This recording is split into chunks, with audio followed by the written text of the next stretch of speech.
Ladies and gentlemen, please notice that exits are conveniently located at the front and rear of this auditorium. When leaving the theater, we suggest that the exit at the front of the auditorium will allow you easier access to the parking areas. Thank you. It's the beginning of the end. Da, da, da. Final season begins. That angers me that he can't fold that pizza. I had the same note. Wait, do you not like that part of the movie? Because that's the movie. No. I thank God every day I know the lyrics to Enter the Sandman. After brutal dumping. No, that sounds terrible. After I took a brutal dump. Hi, I'm Mike Butler. And I'm Mike Field. And you're listening to the Forgotten Cinema Podcast. Each episode, we highlight a film that, for a variety of reasons, was forgotten by audiences. Whether it be because a more popular movie was released at the same time, or the film simply didn't catch on with an audience in its initial run. We'll discuss what we love about the movie, or maybe don't love about it, but we'll always recommend you revisit it. If you enjoy our podcast, we want to hear from you. We're on Instagram and Facebook. Find us. Our podcast is available on all platforms with a backlog of over 175 episodes for your listening pleasure. What's going on? Nothing. Just, hunting down a serial rapist while my wife cheats on me, and Whoa! a lot of weird stuff happening. Stop revealing things. So we are doing the movie Malice from 1993. But before we start, if you haven't seen this film, don't listen to the podcast. Don't listen to this episode because we're going to reveal some certain twists and turns that happen, because I think this is one of the movies that you don't want to know going in. I think it can, especially the first time. So again, if you have not seen Malice from 1993, don't listen to this podcast episode right now. Go listen to one of our other ones. Then go watch Malice and then listen to this episode. Yes, please earmark it. Go watch Malice. Come back. And then listen to what we have to say. Or if you don't care about spoilers, just keep on listening, man. Who are we to direct your life? Suburban Boston professional couple Andy and Tracy become entangled with cocky trauma surgeon Dr. Jed Hill, an old classmate of Andy's whom they invite to become their tenant in the large Victorian home they're renovating. Things become even more tangled when college dean Andy, that's not what he is, becomes implicated in a campus serial rape investigation. And Jed performs an emergency surgery on Tracy with unforeseen complications that disrupt all their lives. Andy is not a college dean. He's an associate professor of students or something like that. I thought he was assistant dean. No, he's of students. He's something of students. It was like an assistant or associate. It wasn't like he wasn't making a lot of money. Let's put it that way. So Malice has a runtime of 107 minutes, rated R, production budget of $20 million. It came out on October 1st, 1993. That was a Friday. Its opening weekend, it did $9.2 million. Domestic, $46.4 million. International, $14.7 for a worldwide total of $61 million. Pretty good. Not bad. Production company was Castle Rock Entertainment, New Line Cinema, and Nelvana Limited. It was distributed by Columbia Pictures in the United States and internationally by New Line International Releasing. Came out on October 1st. It went up against in a wide release for Love or Money. Cool Runnings. I don't know if the cool actually, if you could hear me say cool, I kind of felt my voice crack there. A Bronx Tale and The Age of Innocence. Bronx Tale is the highlight of that weekend. If I must say so myself. Oh, whoa. Cool Runnings ain't no slouch, man. Cool Runnings is okay. I feel like you need to feel the rhythm and feel the rhyme. I don't. I mean, it's Come funny. on, Field. It's bobsled time. It's just not enough. You had a limited release of M Butterfly and Shortcuts that same weekend. The week after, October 8th, you had in a wide release, Demolition Man, a favorite here for Forgotten Cinema. Oh, yeah. Mr. Jones and the movie Mr. Nanny. Those are not similar movies, are just Mr. Jones and Mr. Nanny. Limited release of Gettysburg, Deadfall, and Ruby in Paradise. And then the week before, September 24th, 1993, in a wide release, you had The Good Son, the movie that everybody cheered at the end when she chose her son's friend. Do you remember that? Did you see that? I've seen the ending of it, but I've actually not seen the actual movie. Oh, so really? Yeah. It's been spoiled for me. I saw that in the theater, and everyone cheered at that scene. They were like, yeah. It was like, oh man. I mean, she chose right. But anyways, you also had The Program, which I saw when I was in college, and Warlock, The Armageddon, and then a limited release of a little known movie called Dazed and Confused. And if you have never seen Dazed and Confused, I highly recommend it. This film was directed by Harold Becker, who's done Taps, Sea of Love, and Mercury Rising. So you had a screenplay credit by Aaron Sorkin, and you had a screenplay credit by Scott Frank. So they both had parts of the screenplay. Then you had a story credit of Jonas McCord. Aaron Sorkin, if you don't know already, has won an Oscar for The Social Network. He also was nominated for The Trial of Chicago 7, Molly's Game, and Moneyball. Scott Frank was nominated for 2 Oscars, one for Logan and the other for Out of Sight. And they also did The Lookout. And then Jonas McCord has done Reagan and the TV show The Young Riders. I believe Reagan is new. It's coming out. Cinematographer was Gordon Willis, who was nominated for an Oscar for The Godfather Part 3. He also was nominated for Zelig, and he did All the President's Men, a pretty famous cinematographer, if you don't know already. I think we talked about him already once because what movie did he do? He did another movie of ours a couple weeks ago, I think. I can't remember which one, though. Okay. Composer was Jerry Goldsmith, who was nominated for 18 Oscars. And he's won for The Omen. He also was nominated for LA. I don't know if he's nominated for LA Confidential, but he did do LA Confidential, which I like that score quite a bit. He did a lot of Star Trek. Star Trek? Okay. Yeah. Edited by David Bretherton, who won an Oscar for Cabaret. He's also edited Clue, which was an episode we did, and the movie Westworld, not the TV show. Harold Becker, Charles Mulvihill, and Rachel Pfeiffer, were the producers. Becker's done City Hall and Domestic Disturbance. Mulvihill has done Proof of Life and Dolores Claiborne. And Pfeiffer has done A Few Good Men and A Civil Action. Alec Baldwin plays Jed, nominated for an Oscar for The Cooler. He's also in The Departed and The Hunt for Red October, to name a few. Nicole Kidman as Tracy.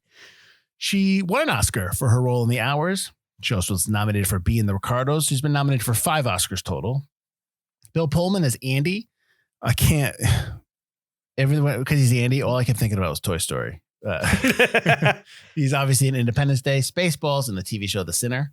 Bebe Neuwirth as Dana from the TV show Frasier and Cheers. She's also in Jumanji, the original, and Summer of Sam. George C. Scott as Dr. Kessler, who won an Oscar for Patton. He was nominated for an Oscar for Anatomy of a Murder, The Hustler, and The Hospital. Anne Bancroft as Miss Kensinger. She won an Oscar for The Miracle Worker. She's been nominated for Oscars in the following films: The Pumpkin Eater, The Graduate, The Turning Point, and Agnes of God. Peter Gallagher as Dennis Riley. He's in American Beauty and While You Were Sleeping. Joseph Summer as Lester Adams. He's in Dirty Harry, Strange Days, and Witness. Tobin Bell as Earl Lemus. He's in all the Saw films, or most of them, I guess. And he's also in The Firm. And then you had Gwyneth Paltrow in here as Paula Bell, as one of the victims of the serial rapist. And then Joshua Malina as a resident. If you blink, you missed him. Those are the only cameos I could remember. There were a couple of people that looked familiar, but I didn't write them down. All right. I had seen this film. Butler had not. And I remember last episode, I said to you, I'm a little worried that I'm not going to like this film as much as I did back then. I still like it. It's not perfect. I'm going to guess what you thought of it, but I'm going to let you talk first, and then I'll let you know if I was even close. So what'd you think? Well, first of all, Gordon Willis, cinematographer for The Paper Chase, which was 2 or 3 seasons ago. Right. Yep. I remember that. Now I remember that because we were talking about how he was lighting naturalistically. It was dark, and we're talking about. Now I remember. Yes. Yep. Also, what do you think I think of this movie? I'm curious. I think you love the dialogue. I think you love I think Alec Baldwin is really, really good in this film. But I think that it does fall up the plot wise. There's some issues, but that's what I think you think of it. Oh, absolutely. Yeah. This is that's a monologue to use whenever you audition for anything. That monologue's fucking awesome. That is and I put it in my story, and I didn't want to use the quote from the monologue because they didn't want to ruin it for you. But that monologue in the courtroom, when he's doing not the courtroom, when they're doing the what is what the hell is it called? The deliberations or whatever. Yeah, when they're doing that is phenomenal. That monologue. I love that monologue. You must love it, right? If you're looking for God, he was in operating room number 2 on November 17th. He's so good in that too. Who do you think when they're on their knees? Who do you think they're praying to? You asked me if I have a God complex. Let me tell you something. I am God. This meeting's over. I was like, yeah. That was awesome. But yeah, the plot is fucking stupid. I don't really. It's the serial rapist stuff is so dumb. It's another movie that they're like shoehorning into it. It's like they were like, I got this idea for this other movie. Let's just cram it in here because no one wants to make that movie. So I have not an explanation, but I can see why it's in there in this movie. So again, like we're going to spoil stuff. So there's two different movies in here. Obviously, one is that Jed and Tracy, more so Tracy, have come up with this con to sue the hospital, get all this money. You know, I'm trying to explain it now in my head. I'm like, it's really convoluted, but she is faking that she's giving herself that she has issues with her ovaries. The plan is that she's going to go in, Jed's going to go in there and operate, and he's going to take a healthy ovary out, saying that it was necrotic, saying that it was bad, but he was ending up doing it himself, I guess. When he was in there. The person doing the pathology was the pathologist wasn't there to actually tell him it was. So there was a big setup, but she was giving herself injections to make herself have these pains, make her injure one of the ovaries, like speed it up. Right. Take out they're pretending they're not together, but taking out the ovary. She's married to Andy, obviously. They take out the healthy ovary. They sue. They're going to they're going to split the money. That's basically what's going to end up happening. And they're going to frame, and I guess they're not really framing Andy. They're just kind of, she's leaving Andy. She's leaving him in the dust. Yeah. Right. So that's the one movie. And then the other movie is that there's a serial rapist on campus. And as soon as I saw Tobin Bell walk in with the, with the file cabinet. Yeah. I'm like, it's Tobin Bell. It's Tobin Bell. I have the same note. I go, maybe it's Pullman. Maybe he's not such a nice guy. And then Alec Baldwin came and go, no, he's the rapist. And then Tobin Bell showed up with the file cabinet as the janitor. I was just like, no, he's the rapist. So there's that whole other second movie. And the only, and I'm not saying that this is my justification for it, but the only, what I can think that they did with this part, or maybe somebody had this conversation, was that Andy doesn't really ever become proactive in his own life. He doesn't really ever do. He's always looked upon as meek through this movie until he stops the serial rapist in the basement, until he fights him back. And at that point, obviously, Dana, the BB Newirth's character, tells him about how, she was pregnant, the blood type. The kid wasn't his. Yeah. The kid wasn't his. He was sterile. He was sterile. Right. Like, so, but that kicks off the second part of the movie where he starts to get on to what Tracy has done. And I can only surmise that the subplot of the serial rapist is to kick off Andy's proactivity, or just kind of like not being more of a rube, or I understand what you're saying, or the audience not viewing him as somebody who's a sap. That's the only reason I can see why that's in there. Other than that, I do agree with you completely. Yeah, it's dumb. They could do it in a way that ties better into the actual story, or just like a completely different plot that actually makes sense, because this plot doesn't make sense in this film, and it doesn't last a long time. The serial rapist plot wraps up within the first 45, 50 minutes of the movie. Mm-hmm. And then it's this other plot, this setup plot, which is, like you said, super convoluted as well. Mm-hmm. I mean, Alec Baldwin's character Jed has to be the surgeon on duty. The pathologist has to be gone. Mm-hmm. No one else can look in on the ovaries. Well, I understand what you're saying. And I think the assumption is that they set it all up that way. He purposely was at the bar drinking, so that, because at the end of his awesome monologue, when Tracy goes, why don't you ask God how many shots of bourbon he had before he cut me open, like that. So I think that's all part of the con, or part of the setup. But the problem is, in a good con movie, like we both know, you need to see that, so you can sit there and like it could be revealed to you, and you're like, okay. So you kind of need to see all the stuff you're talking about that I think they did, but they never really explained properly in the movie. But I agree with you. Even if they explained it, it's just I just don't buy any of it. I also don't buy Andy's complete turn into badassdom. Okay. I like Bill Pullman in this film. I like Bill Pullman leading any film. I don't think he gets enough credit, which we've talked about in the podcast before. But he goes from this like really meek guy, this like last seduction type, got taken advantage of, is what he like. Actually, that's maybe more what he ends up as. And I don't see him going beyond that. Like if he was a little more out of his element, but he's like completely in his element, being a private detective, setting her up, like sneaking into the house twice. I just didn't buy any of that at all. Mm-hmm. You talk about when he goes to the goes to the cabin or the house that's on the hill, which I laugh because he goes to the house on the hill. They do a wide shot and he's driving to the house and it's on this giant cliff and it's the only house there. And then as he drives up, you see the mailbox and it's like 48, whatever lane. I'm like, 48. Where are the other houses? There's no one else. The house on the thing. I was like, is this going to be a Hitchcock film now? Is that they're going to be a battle on the edge of the cliff? Yeah. Yeah. So like I said, I think primarily why I like this film is because I love the dialogue because there's so many really good lines in this film. And like, I know we talked about Bill Pullman, but I love when he confronts her at the cafe and he's like, and she's like, what do you want? He's like, I want half. What the fuck do you think I want? Like, I love that. Like, cause you're just like, yeah. I mean, I think the dialogue's always good. It's a Sorkin movie. So like, Sorkin helped write it. So, I mean, I think that's where the dialogue comes into play. Like, I think what would have made this movie work better for me is if the bad guys won. Because I don't believe that Andy would have won. And I know that's not a popular thing to do in Hollywood, but like The Last Seduction did it. Mm-hmm. Which is obviously another Bill Pullman movie, but I think that needs to happen again to make this more believable. Like, I don't believe that end scene at all. Like the setup with the stupid CPR dummy playing the piano and then falling off 2 stories into like the staircase. It clearly doesn't make sense because why are you setting up this sting operation and you're going to allow him to come back into the room and confront her? He's not going to be the one to confront her. It's going to be the cops. The cops should be in the house, just in the house.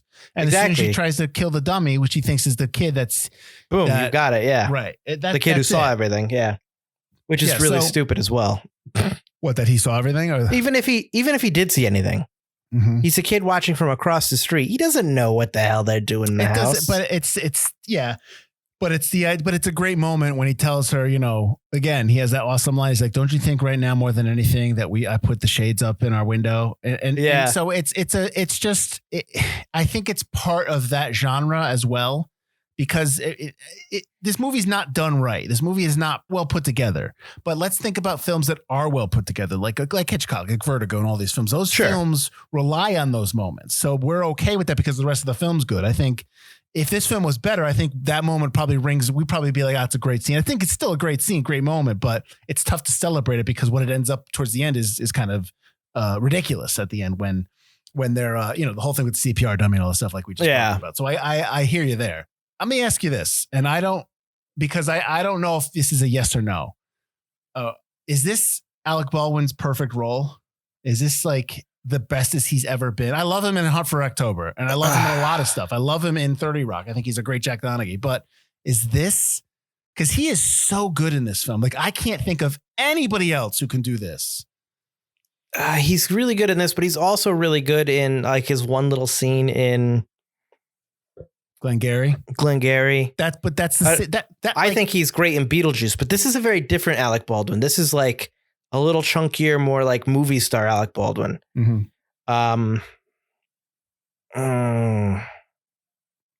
Because this is like a little bit of everything for Alec Baldwin. This might be like the most Alec Baldwin of the Alec Baldwin roles for sure. Mm-hmm. He's cocky and self-assured. He's cocky, but he's not, but aside from the fact that they're getting money, like his whole motive is he wants the money because he was passed over by his mentor in Harvard. Which they don't really explain in terms of how does he's going there. How does getting the 10 million get back with his mentor? But that's his whole motivation is because he's been spurned that way. But he's not as evil as Tracy, because when she's like, we'll just kill the kid, and he's like, whoa. Yeah, I mean, all in all, he's still a doctor. Right. So like he might be kind of a self-serving asshole, but he's still taking the Hippocratic oath. He vowed to do no harm. He's not going to kill a kid, which obviously twists back and, well, you didn't have a problem twisting my ovaries to make it look like a problem. Yeah, exactly. Like, what did you think of Nicole Kidman in this? She was fine. You don't like Nicole Kidman as an actress? I've never seen her in anything where I've been like, holy shit, Nicole Kidman. What about did you see the movies that I mentioned? Like, did you see the hours that she won? I've never seen the hours just because it seems too depressing. You never saw her as Lucy in Being Ricardo's? I heard that was bad. That's not bad. No. Most people said it was bad. No, it's not bad. I mean, is it great? No. It's not bad.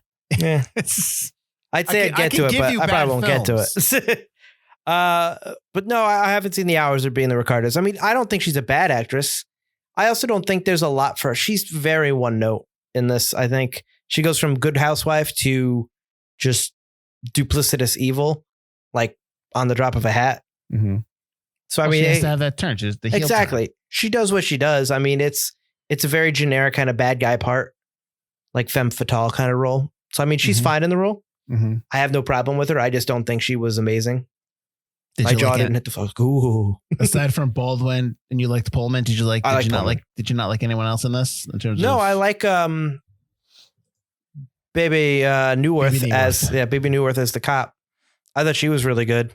Tobin Bell was so generic. Tobin Bell doesn't say anything until the end. He's got a few lines, but I hate he's in the movie.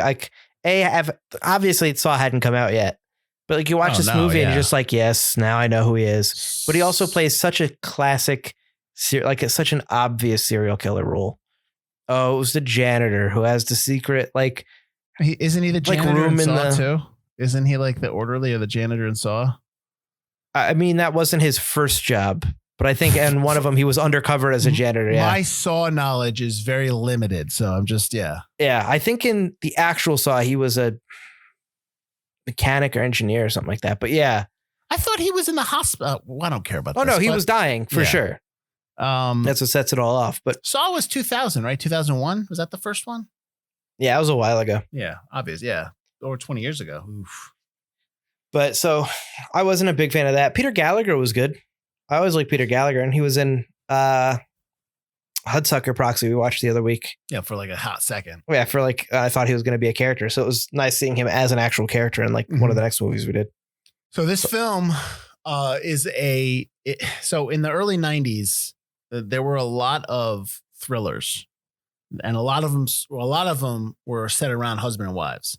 So this is one of those films, because there's a ton of other films there's Deceived, Mortal Thoughts, Shattered, which is one I've talked to you about a couple of times with Tom Berenger. Right, yep. Consenting Adults, Unlawful Entry. Unlawful Entry is Kurt Russell, I believe. He's the cop who's terrorizing a couple. Presumed Innocent, Guilty as Sin, Sleeping with the Enemy, A Kiss Before Dying. There was another one, the one with Michael Keaton, where he is Presidio? No, where he is a tenant in the building. He's like terrorizing the couple he's buying the home from. We talked about this. Yeah, he was the bad guy. I know we just talked about it. I don't remember the name of it. So this film, it's almost like a little subgenre of thrillers that came out in the early 90s, all are kind of circulating around husband and wives, and either one's bad, one's good, or just they're being terrorized, whatever. I never really realized that until doing the notes for this. Yeah, now that you're naming all of them. Plus, what's the other Kurt Russell one we did where she gets kidnapped? Oh, Breakdown. Yeah, that was early 90s. The one with Sam Neill on the boat with Vincent D'Onofrio. Tequila Sunrise? No. Sam Neill on the boat. Vincent D'Onofrio's the guy stalking him. Dead Calm. Yes, Dead Calm.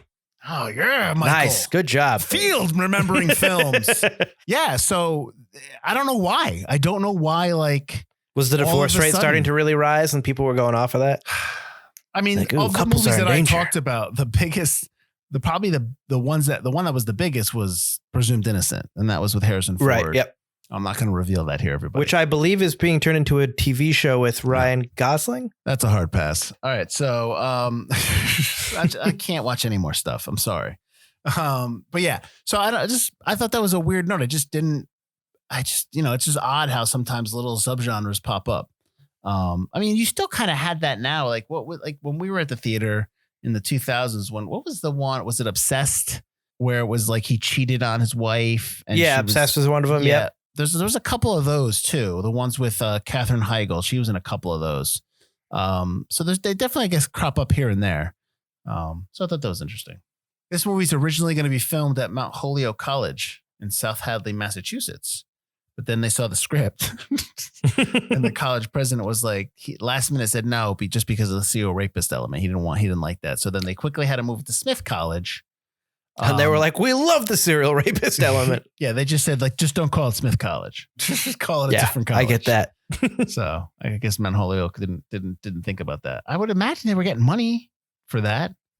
Yeah, but the press on it or stuff is still like the optics, man. Mm-hmm. One of my favorite parts is the flying toasters on the computer screen when he goes to Gwyneth Paltrow's. Remember those? I was like, oh, flying toasters. Oh, man. And then my other note was, why are you turning it off? It's a screensaver. I didn't get that either. Don't touch a computer. He doesn't even he goes into the back. With even back then, a lot of PCs, the power's in the front. So he unplugs that thing. Just, can't mind his own business. And also, that's really lazy serial killing to have, like, he just partially hit her in the bushes. Well, I mean, he had it. See, here's the thing. He hadn't killed up until that point. He just was raping girls. Like that opening scene to start the movie is pretty horrifying. I know you don't like the opening credits, right? You're not a big fan of that, but I don't like when they're long. No, I don't like when they're long. Right. I don't like when nothing happens during the opening credits. That's what I don't like. I don't like the long stroll down the grassy field and slow music's playing. This wasn't really like that. The piano plays for like 30 seconds and it gets right into the girl getting murdered or attempted murder with Freed the cat. Yeah. The cat's like, that was really creepy. That was really oh God, this is terrible. At this point, I've seen worse scenes. So I was like, all right. I thought it was actually kind of rather confusing to go from her getting like taken and then just be in the hospital already. Because I was like, wait, who found her? What's going on? I thought that was a little jarring. It does start pretty quick. I actually think there are a lot of time jumps in the film that I just did not understand. Oh, like what else? There's one where it goes from when he finds the body, it's the daytime. It's morning. Mm-hmm. She's a morning appointment. He finds the body. He's standing there with the cops there. It's nighttime. The cops are investigating. And Dana comes up to him and goes, we're going to have to get a statement from you. The guy's been there for probably 16 hours standing in the same spot and you haven't gotten a statement. I thought that was really stupid. Mm-hmm. When he comes home the next time, it goes from night to day in the next scene. So I didn't know like what time had passed, what was going on. Just stuff like that. I thought was the time jumps were very awkward. Mm-hmm. Like at the end of the film when it's all said and done and then she sees that the kid's actually blind. So she was duped. Oh, yeah. And they're going back into their house. I'm like, your house has been destroyed. Like, what do you, cops aren't going to be like, why don't you stay at a hotel tonight? Whoa, the blind kid doesn't realize that. Your house is destroyed. It's a crime scene. So, I mean, it's like. Listen, lady, we used this house to set up a lady who we didn't really need to set up to begin with. Sorry about your banisters and your floor. Yeah, we don't pay for that. And the table. Sorry, listen, that's just on you, right? Okay, we're not going to take care of that. There's another line I also really like that I wrote down. We can get to the lines. I mean, I'm okay with after we wrap the episode up. If you feel like you need to do the monologue, if you want to put that on tape, I'm fine with that. Okay. All right. Speaking of that monologue, in 30 Rock, there's an episode where Baldwin is he's in a confessional and he tells the priest that he's just confessing to this priest. And he's like, and he tells him, he's like, I claim to be God during a deposition. So that's a reference to this movie. Oh, okay. Yeah. That's season 3, episode 11. I was just looking for the note. Yeah. Gotcha. I've watched all 30 Rock, but I had never seen Malice, so I probably didn't get that line. I actually want to go back to watch 30 Rock, seeing that now that the MILF Manor is just ripped off MILF Island. You see that MILF Manor is a new reality show. Oh, is it? And it's basically MILF Island. It's like they were making fun of this, and you're just doing it now. That's right. So I think I need to go back to. I want to just go back to 30 Rock and watch it. Maybe I convince Jody to do that. Alternate titles for this film. Ready? Go. Bodily harm. All right. Damages. I like Damages, actually. I think I like Damages more than Malice. There's a show it's called Damages with Glenn Close and Rose Byrne, but that's like 10, 15 years past this. So yeah, that's fine. Yeah, they could have come first. They could have. All right. So I've got some reviews that pretty much, I think, agree with what you're saying here. Lay them on me. Roger Ebert calls this film one of the busiest movies I've ever seen. A film jam-packed with characters and incidents and blind alleys and red herrings. Offhand, this is the only movie I can recall in which an entire subplot about a serial killer is thrown in simply for atmosphere. He adds, I can't go into detail without revealing vital secrets, yet after the movie is over and you try to think through these secrets, you get into really deep molasses. Malice was directed by Harold Becker, whose credits include the splendid films The Onion Field and Sea of Love, and he milks this material for a great deal more than it is worth. So wow. I haven't agreed with Ebert in quite a few episodes that you've thrown out his reviews. This one I absolutely agree with. That's pretty much true. Peter Travers of the Rolling Stone observed, goaded on by writer Aaron Sorkin, who could run a red herring factory, the actors work to keep you guessing long after you've caught on. No one shows any shame about going over the top, especially Anne Bancroft in an Oscar-begging cameo as Tracy's mother. Perhaps director Becker thought flashy acting could distract us from the gaping plot holes. Becker gets so intent on confusing us, he forgets to give us characters to care about. It's got suspense, but no staying power. What did you know? Like, did you figure out the twist, or when did you figure it out? Maybe that's a better. Once she was cheating on him, I figured it was a con. Once and you as soon as figured like out Peter that it wasn't his baby. Yeah, and when Peter Gallagher was like, talk to the mother, I'm like, okay, he's being set up. And then when she was like, talk to Dr. Lillianfield, one of my notes is that better not be fucking Alec Baldwin. And of course it was. Yeah. So I was like, all right. So you kind of figured it out when they were laying the breadcrumbs out. I wasn't like at the end, but I also didn't know right from the start what was going on. I had quite a few predictions, like this person's going to be the serial rapist. This one is, that one is. Yeah. I was a little thrown off because I was figuring there was something going on with Jed, but then when he was in the hotel room talking to Andy and he was like, I did a bad thing, blah, blah, blah. Like, I was like, now I kind of like Jed. I don't know if I want to say he's the bad guy. I think, the thing. I think Jed is an accomplice. I don't think he is obviously not the ringleader. He's the quote unquote bad guy. Yeah. He's in love with Tracy. Tracy's clearly a sociopath. Yeah.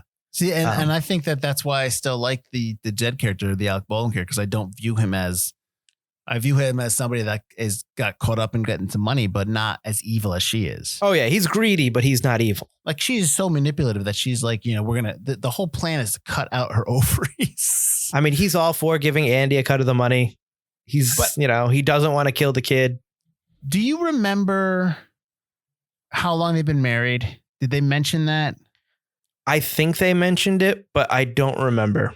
So it's got to be at least 3 years, maybe? I would imagine, yeah. Like, that is a long con. That is a big, long con. Yep. and they have a couple sex scenes in this film, between her and him. And then Alec Baldwin's got a couple. But like, one of my notes, just the only reason I'm saying this is one of my notes is like when he's eating Chinese food and she's like feeding him, and I'm like, there's nothing erotic about eating Chinese food. I don't know what you're trying to tell me here. No, I was like, it's gassy. It's not. Yeah. She's like riding on top of him, kind of feeding him Chinese food. It's like, hey, get that off the bed. Yeah. It's greasy. Yeah. It's greasy and gross. You get the you're ruining the sheets. Yeah. 2, you're going to feel really uncomfortable when you start to do it after having a full belly of Chinese food. Exactly. It's like it's more lo mein, baby. Oh yeah. MSG's working hard for me. Yeah. It's like, she's feeding him and she's like, ooh, I see you're excited. Why? Pass me one of those pot stickers. Yeah. I can't get off without a little beef and broccoli, baby. I just opened my fortune cookie. It says me plus you. Yeah. I just don't get that. Oh, the little blind kid's watching us. That's fine. Yeah, let him watch. Let him play his music. Yeah, I like when he plays it while we do it. All right. Since we've been talking about lines from the movie, let's get to some favorite ones that you like here. All right. What was the one you're thinking about? One of them I really like is when he goes, if Alec Baldwin, Jed, after he fixes the first rape, the rape victim, and one of the other doctors is like, we're going to lose the patient. When they're in the locker room, he goes, listen, I just met you, so we're going to start new after I tell you this. But if you ever tell me or or if you have an opinion that'll help a person, that's fine. But if you ever tell me or my surgical staff that we're going to lose a patient, I'm going to remove your lungs with an ice cream scoop. I'm not going to like you, am I? Don't be kidding. Everybody likes me. I was like, that's awesome. Yeah, I always liked when when Andy's like, speak of the devil. And he's like, and the devil appears. I always liked that line. Yep. I used to say that a lot of times when people would say, speak of the devil. There's so many lines. I put it in the Instagram story, but I love the line when after he gets Tobin Bell or stops the serial rapist. And he's like, you want something done right? Damn it. You call a teacher. I like when Jed looks him up and down and goes, Jesus, Andy, what happened to you? I beat the shit out of a deeply disturbed serial rapist. Like he just like I thought that's a great line. Yeah. But we talked about Anne Bancroft, or Ebert did. I thought she was awesome. I didn't even put down any notes because I was just watching that scene. Yeah, the critic that said, I think I just read it where he talked about how Oscar begging cameo. It's like, no, she's good. It's like that's the other thing too. And let me know if you're thinking it's Oscar begging, it's because you thought it was good too, and you just hate that it was good. That's the thing too. See, I think that, and we talk about this. Not every great film is perfect. There's stuff in great films that we're just kind of like, eh. And not every bad film, even though I'm like we both are agreeing on this film is not strong, it still has good stuff in it. And that Anne Bancroft, that whole scene between Anne Bancroft and Bill Pullman she's really good. She's really, really good in that scene. And because it's in a movie that maybe people don't like, it's dismissed. And that's bullshit. You can't do that. Yeah, that scene is awesome. Like when she yells at him with the jack of clubs. Then why do I have your fucking jack of clubs? She just like throws it. I was like, holy crap. I'd be afraid of her at that point. I'd be like, all right. It's like that scene feels like, you know, hey, we're making movies. It's in the 90s. And, you know, and none of these people are all good actors, but no one's really set in their careers yet. They haven't been in Hollywood forever. They've just kind of started out pretty much. A little bit. And then here comes Anne Bancroft, Hollywood royalty. And she comes in and it's like, and she just blows you away. You're just like, holy crap. Like you have to, if you're an actor or if you're watching that, you have to just turn around and be like, man, that's just, she's in here for a couple of scenes and she's just completely just stole it. Like absolutely, it's like, so you have to just be nothing but respect for that. And I can't stand when people dismiss scenes like that and roles like that.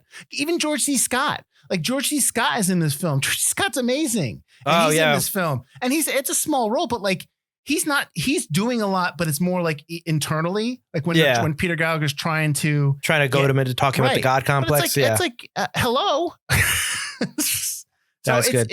It's great seeing those two. It's great seeing them in a bit. I guess it's a bit of a modern movie for us because I was around then. But you know, so I hate when stuff's dismissed just because the entirety is not great. But there's still stuff in the movie. Like I know this isn't. And I know Aaron Sorkin doesn't. I have a comment here about what he says. He expresses in 2017. Aaron Sorkin expressed disappointment with the movie. He said, "Early on in my career, I wrote a movie that I'm not very proud of at all. It just turned into a mess." And he talked about how Becker asked him to write a steamy sex scene between Baldwin and Kidman, and he refused. He's like, "Are you out of your mind? First of all, he didn't want to do it because he did the movie with Tom Cruise prior." And he didn't feel comfortable, but they did the scene behind his back. They wrote it and they did it behind his back. So he didn't like that. So I know he's not a big fan of the movie, but the dialogue in this film is really good. Oh, absolutely. We just talked about a bunch of lines. That's the writing. They didn't just discover that on set. Well, that's the other thing. It's like, as much as like I'm talking about, like I'm kind of dumping on the film because the plot is just absolutely out of this world kind of stupid. I think I still want to say it's a good movie just because the performance is so good and the dialogue is so good that the plot, even though it's ridiculous and like the serial killer subplot is so weird, or serial rapist subplot is so weird, it still makes for a fun kind of interesting watch. I was never disengaged from the movie, even though I was like, what? I don't think I like this plot anyway. I still liked the movie because I liked the performances that were going on. That Jed monologue is probably that monologue and Al Pacino's monologue in The Devil's Advocate are probably the two monologues that were done the most in the 90s by actors going into auditions. I mean, I don't have any facts behind that. I have no, I can't give you, but I'm going to guess that those two monologues were probably they're probably to the point where casting decks are tired of hearing them, but those two monologues were probably the monologues done the most. Oh, I'm sure the Glenn Ross one was also done quite a bit. There you go. Too. There's another one. That's a third. Which is another Baldwin one, yeah. Of course. Well, I mean, he's a great actor. So, and then probably a lot of Goodfellas. Just because it's such a narrative driven thing. I'm trying to think of a monologue in Goodfellas that somebody would have done. Probably just the beginning. Like ever since I was little, I knew I wanted to be a mobster. Yep. Okay. I can just see that being done over and over in terms of like 90s monologues. But now let me ask you a question, because this is the first time you heard this monologue. Do you consider this like a high end one, like one that you like? I'm really glad you saw this film just because of that. Because of the monologue. No, because it's just really good. Yeah, I mean, again, it's Alec Baldwin, but the Glenn Ross one is really good. Although it's a little chopped up with some like back talk here and there. I prefer the monologue he did for the Saturday Night Live skit when he was in the. In fact, after we're done recording, I'm going to watch that. But yeah, I think this is definitely a great one, and I think there's a lot going on. There's a calmness to this, which I like. Mm-hmm. In Glengarry, he's really mad, and in a lot of the monologues, it's a lot of people that just get, your actors get like really up there in emotion, like really off the bat, right from the top. Mm-hmm. I think this allows your actor to show his layers and get to that point over time. And it's all right. You've got to do this, monologue in kind of a slight curved line, maybe 90-degree angle or less, maybe like a 45-degree angle in terms of calmness to excited. Whereas a lot of the other ones, you can just go off the rails from the top, and like you can tell right from the beginning how people start this monologue if they're going to succeed at it. So in terms of audition monologues, this is definitely tops. Yeah. So, I mean, this movie, it was done for 20 million, made 60. It's probably in the black, especially with DVD sales and home video all the rentals. Yep. So I wouldn't necessarily say this isn't a hit. A, would you recommend it to people? And B, who would you recommend it to? I definitely would recommend it to people. I'd recommend it to like actors for sure, just for the performances. But I think anyone who wants a good, like, those like 1990s, like you said, couple thriller movies that happened in the 90s, like, or like early 90s thrillers, I still think this is worth watching just because the solid performances, the fact that although the plot makes no sense, you're never figuring it out before the end because it makes no sense. Right. So I guess in that way, it's a fun ride. And it's just good to see like Bill Pullman, Alec Baldwin, Nicole Kidman. Like they're all doing a good job. Mm-hmm. Even though I don't think Tracy has enough to do. I think she's kind of one note. And like I think all the like supporting characters, like we said, George C. Scott and Bancroft is awesome. And Bebe Neuwirth or Baby Neuwirth. Yeah, whatever. Niall's wife. Baby's not like Baby's kids. It's Bebe Neuwirth. Frasier's wife. She's pretty famous, Butler. Pretty get her name right. Like they're all really good.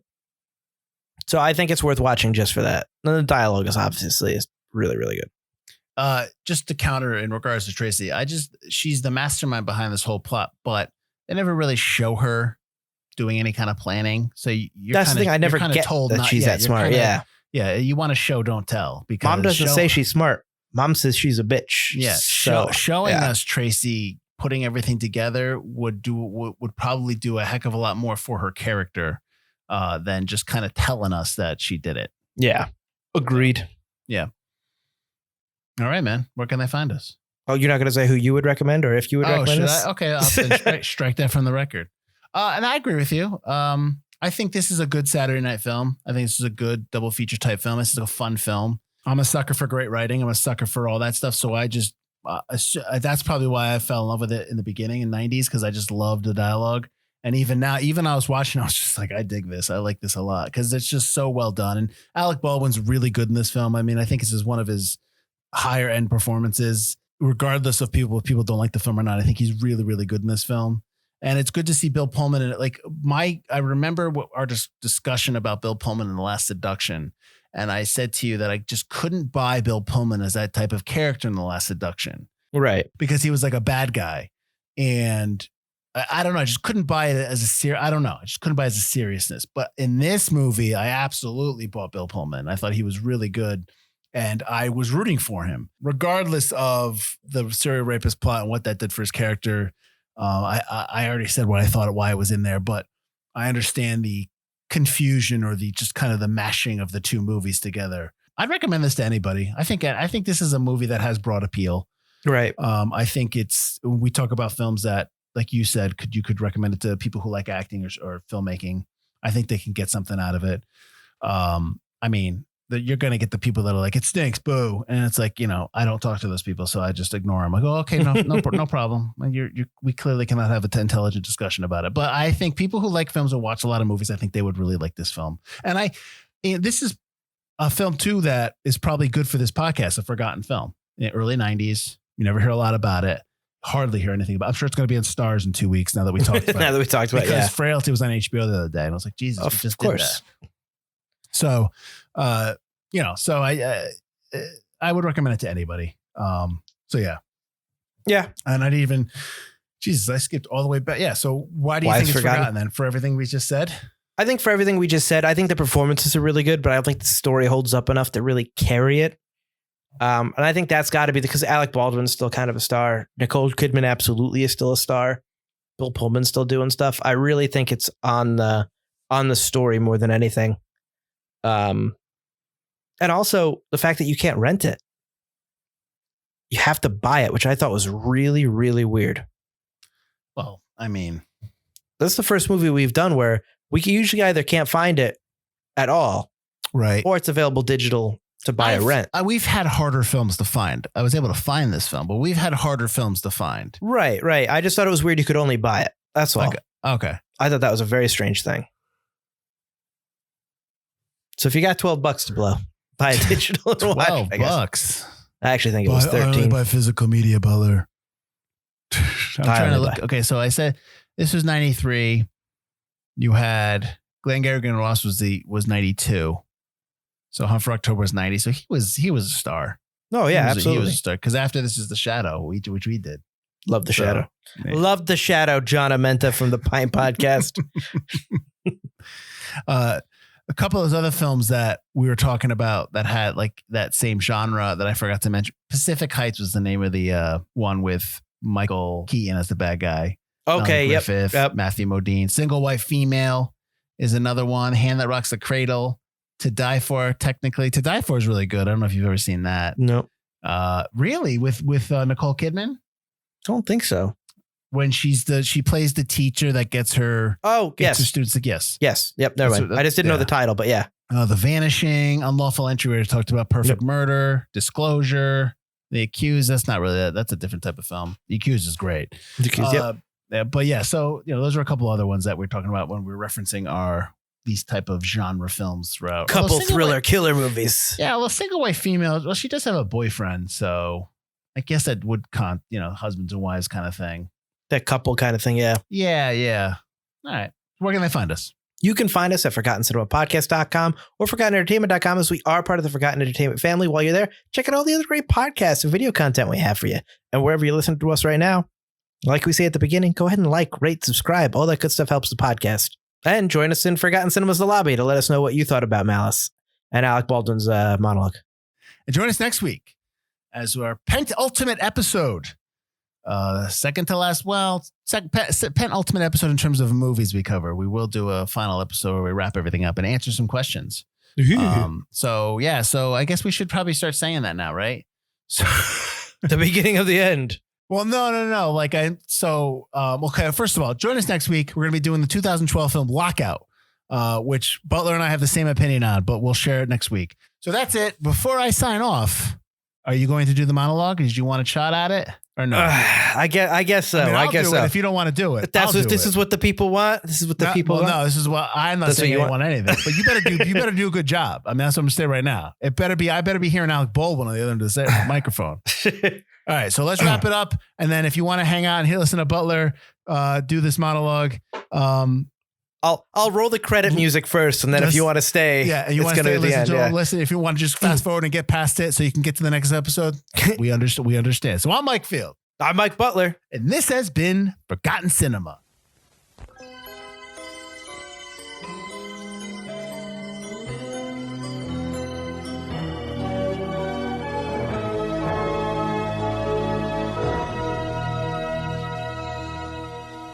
I'm reading this off of IMDb, so it starts in the middle of a sentence. Don't start fucking making excuses. Sorry.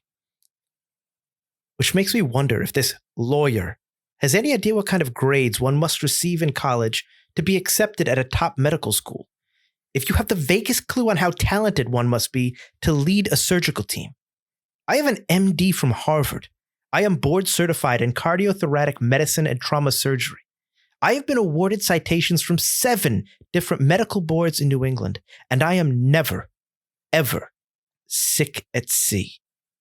So I ask you, when someone goes into that chapel and they fall on their knees and they pray to God that their wife doesn't miscarry, or that their daughter doesn't bleed to death, or that their mother doesn't suffer acute neural trauma from post-operative shock, who do you think they're praying to? Now, go ahead and read your Bible, Dennis. And you go to your church. And with any luck, you might win the annual raffle. But if you're looking for God, he was in operating room number 2 on November 17th, and he doesn't like to be second guessed. If you ask me if I have a God complex, let me tell you something. I am God. This podcast is over. Why don't you ask God how many shots of bourbon he had before he cut me open? That was my Nicole Kidman, everyone. Thank you. Nice.